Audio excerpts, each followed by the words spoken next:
we're going to review factoring today. Everything I'm showing you is something you should know, but it's usually something we need to practice. It's the foundation of the rest of this chapter. Okay. This whole unit is on polynomials. What's that? What is a polynomial? Well, a polynomial is, here's one. That's also, but that's a special one. That one's a special one. That one's what we call a linear function, which also happens to be a polynomial. Here's another one. It's this. That's another special polynomial that we just finished talking about not too long ago called a quadratic. But basically, a polynomial is any time you have a number followed by a variable with a power, and then there's a whole bunch of other ones like it after that. That's a polynomial, and these are all just different kinds. These two are special ones that get their own special treatment because they're so useful in many other applications. But in general, that's a polynomial. Okay? So that's what this whole chapter is about. Of course, we're going to do what we always do with our functions. We're going to learn how to graph them. We're going to learn how to solve them, etc. Yeah. Huh. Okay.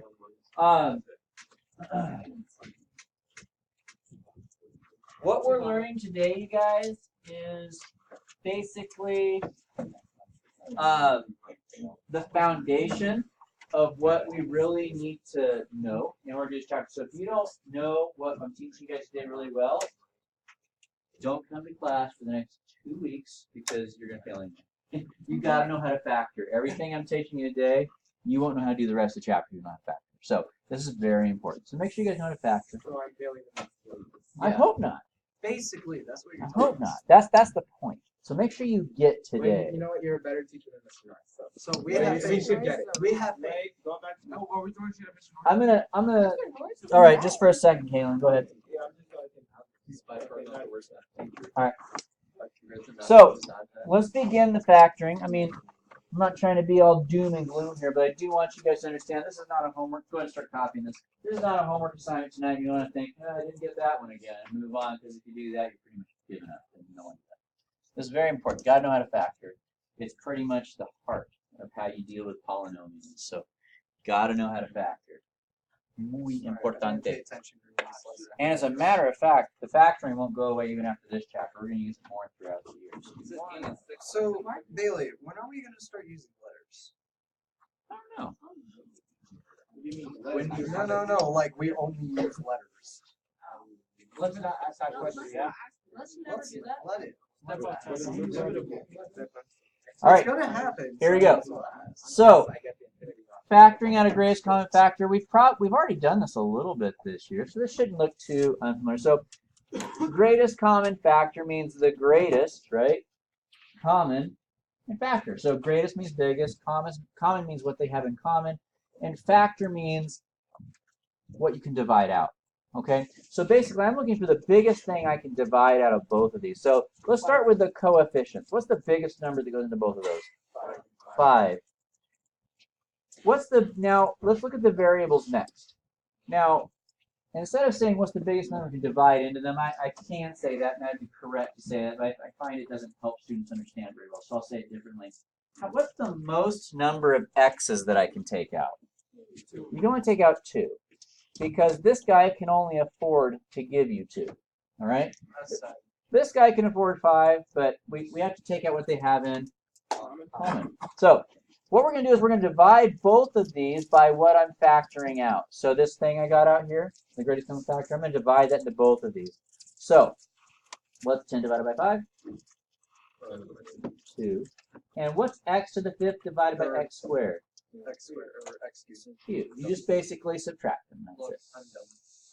Plus 3. There you go. That's how you factor out a GCF. And you don't have to show all your work like I did there. You can just do it mentally. It's totally fine. Oh, I get it. Sorry. You can explain again why you're better than the Thank you. Now, another way you can think about it, it's the reverse of distribution. With distribution, you multiply in. With factoring out a GCF, you divide out. Okay? So, let's go ahead and toss one at y'all. There you go. Show me what you got. So this is the correct answer. Couple of things I want to point out. First of all, it's not uncommon, and somebody out there probably did this, for people to think this is the answer. And the reason they think that's the answer is because they did that. But when we do that in math, that means it's 1. It's just that we don't usually write it because we don't need to. Like, for instance, if I had 2x over 2, I do that, and the answer is x, but it's really what? 1x. There's a 1 there. So it's not 0. So you don't just cross it off and get rid of it, right? There's actually a 1 there. So you got to be careful with that. The other thing is that I had someone ask, do we take out the negative? Actually, sometimes you do. In this case, you do not. Let me back up a little bit here. We're getting there. Okay. So, like somebody's saying, well, there's a minus here. Do I take out a negative 7? You can, but we typically don't. There is there is an exception to that. Okay, so you might want to write this little note. If the leading coefficient, you guys know what a coefficient is? Yeah, the number in front of something. It's the number in front of the x. If the leading coefficient is negative, then take out a negative.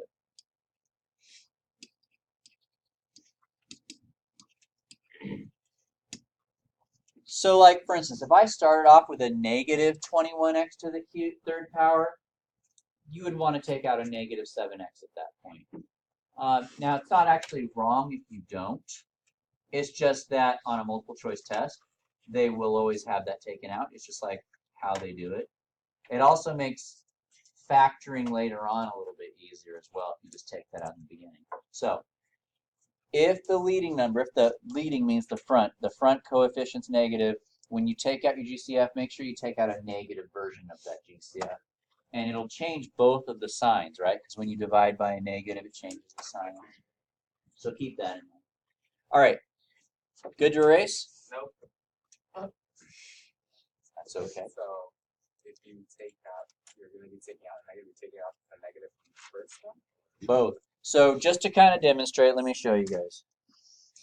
Let's suppose that this was a negative 21 instead. If that was the case, I would still take out a 7x, but when I did, it would be a negative 7x. And you do that to both. So here you would end up with a 3x squared, right? Yeah. And this would become a what? Plus 1. Double negatives. So you do it on both. Okay? But once again, only if the leading coefficient is negative. All right. So there's that. We good? We're good. All right. Moving along. This is the one that is the biggest pain in the butt. Factoring trinomials. So go ahead and write it down, please.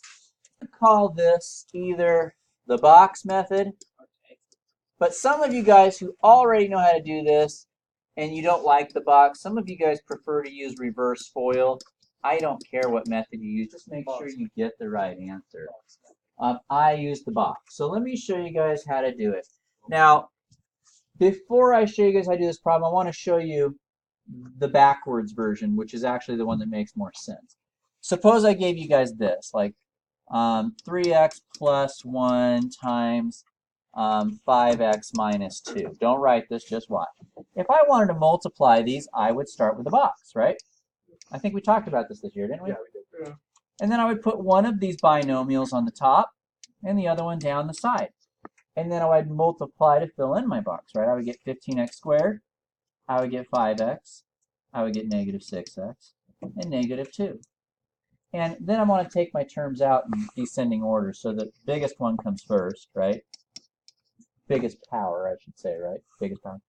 Then these two have the same power. So what do we do with those? You combine them, right? So negative 6 and positive 5 makes negative 1, right? And then the negative 2. So you guys see how I got a trinomial out of that? Well, what we're going to do is we're going to be working backwards. So in other words, we're starting with the trinomial, and somehow I need to get up to here, okay? And I'm going to use the box to do that. So here we go. Let's do the box. So What part of my box did the first number come from? Top left, right? So we're going to put the 6x squared there. What part of my box did the negative 35 come from? Bottom right. Bottom right. And this is where things get iffy, because what makes this problem difficult is that unless you're really good at mental math, there's really no way to get the right answer on your first try unless you're lucky. What it entails is a lot of guessing and checking. You just keep guessing and checking until you get the right answer. Okay? So here we go. Let's try. I need to find two numbers that when I multiply them gives me 6x squared. 3x and 2x? We'll do it. Now, here's the problem. We could be wrong because it could also be 6x and 1x, right? But we'll get to that. All right. Now, what two numbers multiply together to make 35? Yeah? Maybe. Maybe. That's true. But so here's the thing. So what I'm going to bring up what you said because I think a lot of people make that assumption. So what you were thinking is like 6. So she said it can't be 6 and 1 because 6 and 1 don't make 1. She knows that we need to get the middle number, and she's right. The problem is it's not just the 6 and the 1 that need to make that. It's actually these numbers that need to make that. And the numbers that go here and here are a combination of what you get from these. So it's a little complicated. Good. Now I don't want you to say anything then, okay? Because I want people to see the guess and check process here. So you guys said 7 and 5, right? Okay, so I'm going to ask Joel, what should I put here? 7 or 5? What do you want? 5. Now I know one of them is supposed to be negative, right? Because it's negative 35. I like to do that last. I'll show you how that works. But let's do that. Now, let's see if this works. Let's see if he's right. 3x times 5. What would that give me? 15x, right? Yeah. How about 7 times 2? 14x. Okay, 14x. Now, I know that this makes that, right? And this one makes this, right? And these two are supposed to combine to make the middle. Now, is there any way I can combine these to make a positive one? Make the 7 negatives. That's right. If this 14 was a negative, that would work. But I knew I needed a negative anyway, so that means what needs to be negative? A 7. So that's why I like to wait until the end, because then I can put it where I want it, instead of accidentally putting it in the wrong spot. Well, we always want to double check. Let's see. 3x, 2x, yeah, I know these are right. Double check this one, because we messed with the signs a little bit. We're good. Good. Okay, so there's the answer. So the factored form of this is 2x plus 5 and 3x minus 7. We got lucky. Either that or Joel already knew the answer. Okay? I don't know which it was, but we got lucky. Now, I want to tell you guys some things that you're going to do if it doesn't work. Let's say you're doing this and it doesn't work. Let's say the two numbers you get here and here, you're looking at those, like, and let's say we got like 12 and 9. You're like, there's no way that's going to make 1. Well, you need to change something then. There's two things you do to change. First thing you want to do is, if it doesn't work, don't change the numbers. Just change where you put them. So switch the 5 and 7 and try that and see if that works. If that fails, then do completely different numbers. You know, and I highly doubt like you would ever have to try something like I highly doubt you'd ever have to do something like 1 and 35. That's too big. So what I would do is I'd come back over here and I'd change. Okay, well let's try 6x and 1x then. Okay. So you either change their place, do that first, and if that fails too, then just try two whole different numbers, okay? Okay, so that's how you do it. I got one for y'all. All right, I'm going to set you loose on it. See what you can do. This one really stumped first period. See how you get.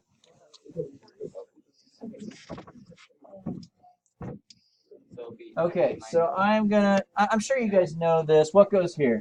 4x squared. And what goes here? Okay, now at this point, we start looking for numbers that make 4x squared. So I'm going to commit, try Jermaine. What do you think? Here and here. 4x and x. Okay.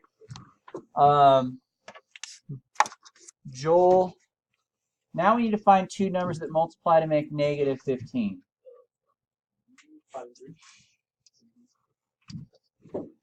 No. How do you know? You have a fuzz in No, I didn't put the 5 on the bottom. So, Rami, you say 3 goes up here? Yeah. And 5 here? the Okay. So let's go This to, is really- yeah? I think -3 should be down there and 5 should be up there. This is really Well, let's just try and see what happens, because I'm just pretending to be like you guys, like just trying stuff and see if it works, because that's where we're really at. So, Robert, what goes here? 12x. And what goes here, Robert? 5x. Now, here's the question. Negative on the top? Let's see. Ricardo? Yeah, negative on the top. Okay. Why do you think it's the negative on the top? Because we're trying to get -7. That's right. If you put negative here, you get positive 7, right?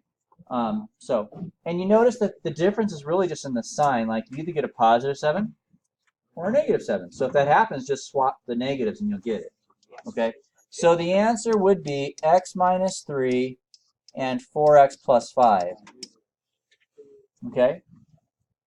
Now, some of you guys might be confused, because you might have gotten the right answer, but had x minus 3 over here and 4x plus 5 here. But that doesn't matter, because it depends on where you put your numbers and how you broke things up. You might have actually just gotten them in different spots with the same right answer. So that's fine. But anyway, that's the hardest one, in my opinion, of the day, because there's just a whole lot of guessing and checking you have to do. All right. Go ahead and write down this one. Haley, explain. Explain. Explain.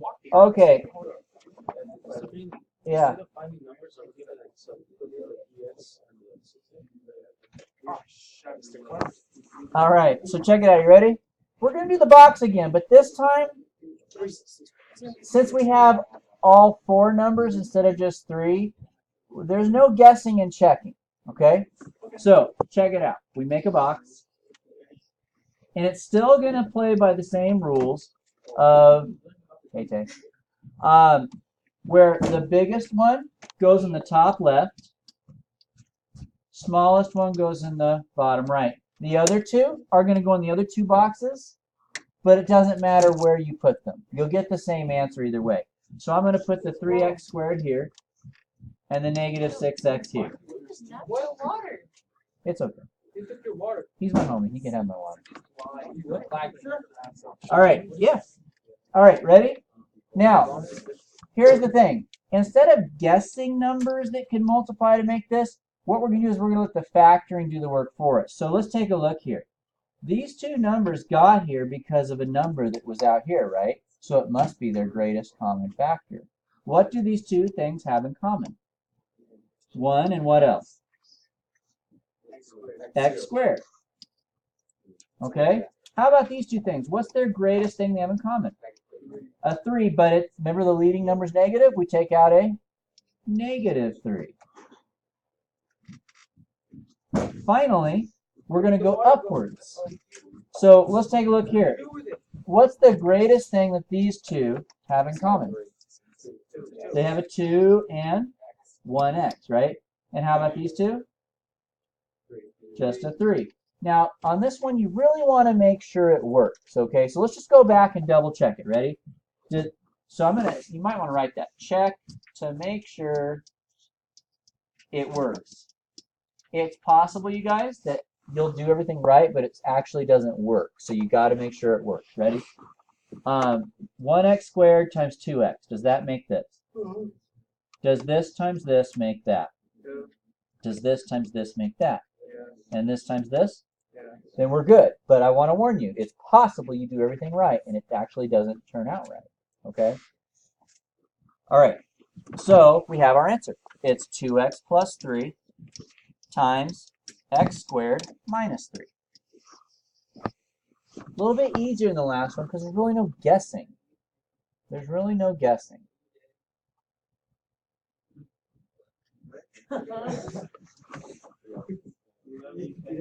Are we good to go? Okay, so I'm going to throw one at you guys.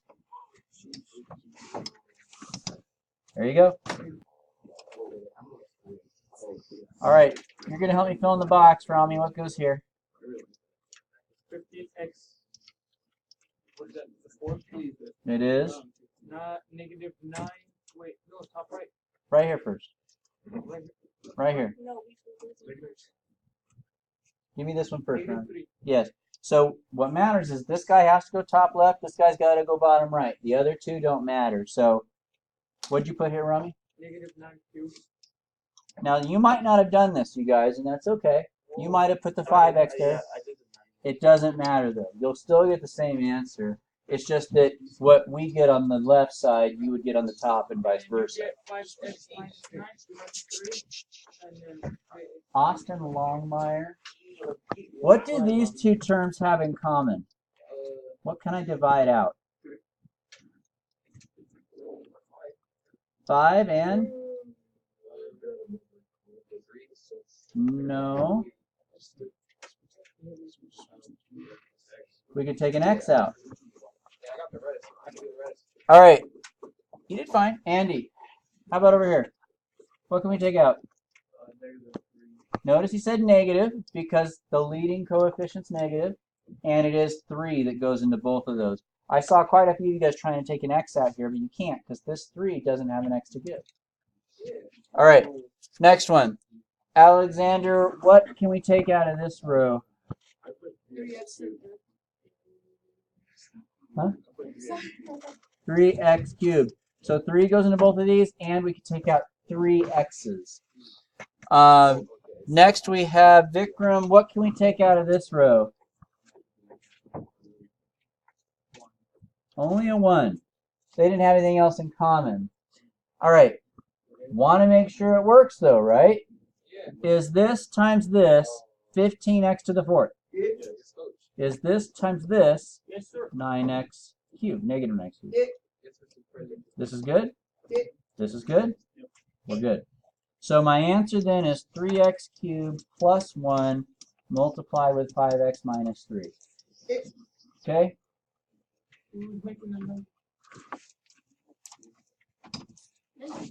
Oh, if you write it the other way. It's fine. Yeah. All right. Write down the title and number 1 plate or the problem. So you guys will like this one the most. Ready? It's the difference of squares rule. Works nicely. What you do in this rule is you take the square, if you have two, what they call it the difference of squares because it's the difference, right, of 2 perfect squares. Okay, so it's a difference of squares. So if it's a plus, you can't do this. It's got to be a difference of squares. And if they're not perfect square roots, you can't do this. But it's a shortcut. It's a trick. Okay, here we go. You take the square root of the first term. What would the square root of a squared be? A. Then you take the square root of b squared. What would that be? B. You're going to write a and b twice, but one's going to have a plus in between. The other one's going to have a minus in between. That's it. So let's go ahead and put this one to work for us. Is that a perfect square? Is that a perfect square? Is that a minus? We can do the difference of squares. And so let's do that. What is the square root of 9x to the 4th? 3x squared is correct. What is the square root of 25? 5. So my answer is going to be 3x squared plus 5 and 3x squared minus 5. Bueno? No, kind of. So you basically just square it. Yep. Your turn. Go for it. Sure, man. Tell me. 6 minus 9x, 6 plus 9x. Yep. There you go. The square root of 36 is 6. The square root of 81x squared is 9x. One's a minus, one's a plus. You got it. So you mean like in your final answer? You can do that, but if you're going to flip it, the negative has to go with that 9. So if you didn't put the negative with the 9, then that would be wrong. Like if you put 9x minus 6, that's wrong. But this would be fine. And just so you know, if I wrote it like this, isn't that the same thing? Now you might think, well, that's not a difference of squares anymore, but it is, because one of them's a negative. Okay? Now if they're both negative, that's not a difference of squares anymore. Yeah. What if they're not like Well, if they're not perfect squares, then you wouldn't do the strategy. Now in this case, that's not a square, right? But we can take the square root of an even number, it just becomes half. But if it's an odd number, you can't do it. That's a good question. So she asked what method we use. Well, there are strategies for factoring things like difference of cubes and stuff. It's so rare that I just really didn't even bother teaching it. I don't think it's useful. And in fact, there's just some problems where you literally cannot factor them. They're prime. Just like 5 is a prime number, you can't factor it. Same thing with polynomials. Some polynomials can't be factored. Like if you had this, that doesn't factor in anything. It's prime. That's as good as it gets. Okay? So, next. Go ahead and write down this slide, please. So that's all the basic stuff. That was the basic stuff. Now we're going to take it up a notch a little bit. Okay?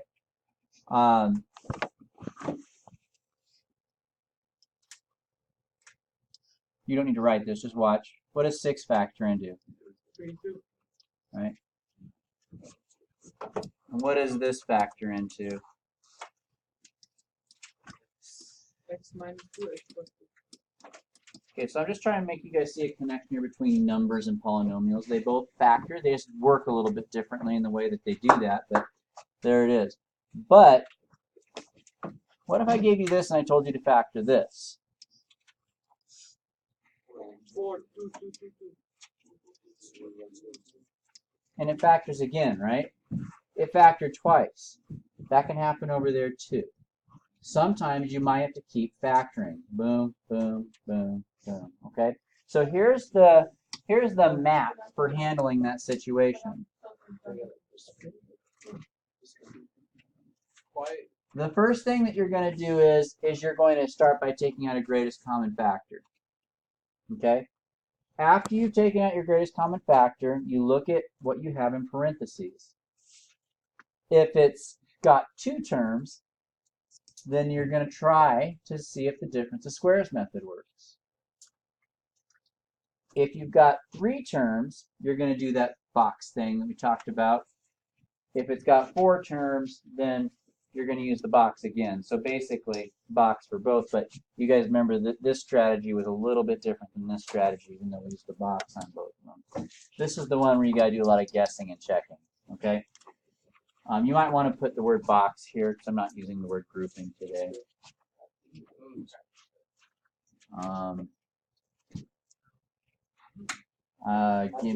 Yeah, just a sec. Are we good? So let's go ahead and have you guys copy one here. Go ahead and write this one down. So according to our little chart that we just had, what do we do first? I'll say it again. According to the little chart you guys just copied down, what do we do first? GCF. Okay, there you go. There is a GCF on this problem. Will there always be a GCF? No. No. All right. So what goes into 3, 9, 48, and 144 is 3. Also, how many x's can I take out? Can only take 1 out, but we can take an x out. So that's going to leave me with the following. I'm going to kind of shortcut the work there. I don't think we need to drill that anymore. I just want to make sure you guys know what method to apply. But that's what you would get if you were to take out the greatest common factor. Now, according to my chart, what strategy would I employ now? The grouping strategy. Well, we're going to call it the box method, right? So here we go. Let's do the box.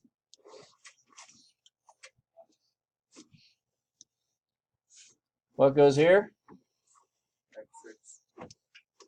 Here?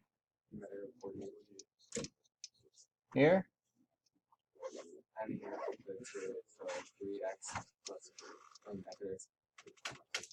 Got you. And 3x, and then negative 16x squared, right? All right, so what do these two terms have in common?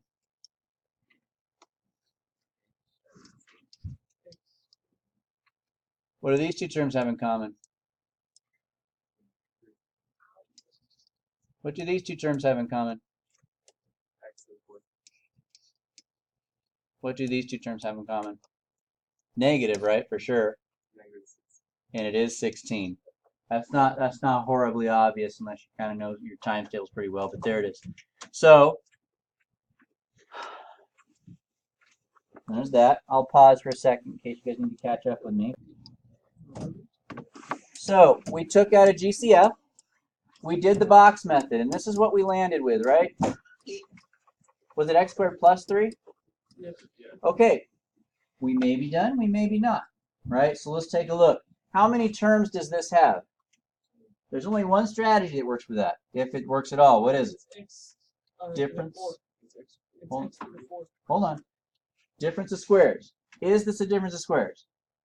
No, because it's a plus, and it's not a perfect square root. So guess what? This guy's done. We're done with him. But let's come here. Is that a difference of squares? Yes, it is. So let's do it. Was this a 4, you guys? Yeah. Okay, there we go. So we have 3x, and that x to the 4th minus 16 is going to split again. What's the square root of that? X squared. What's the square root of that? Minus 4 plus 4. There you go. Okay, let's check again. We already know this one's done, right? How about this guy? Is that a difference of squares? Why is it not a difference of squares? It's a plus. Doesn't work. How about this one? Yeah, it works. That's another difference of squares.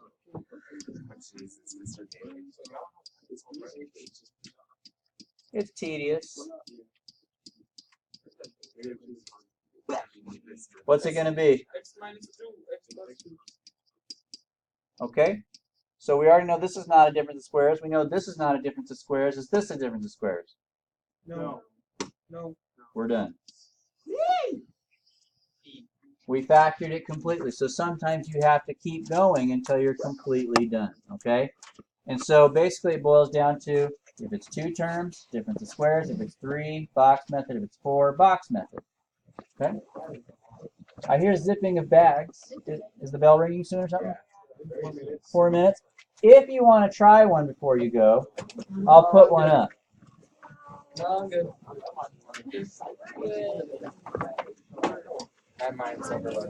Like I said, you want to make sure you guys know how to do this stuff.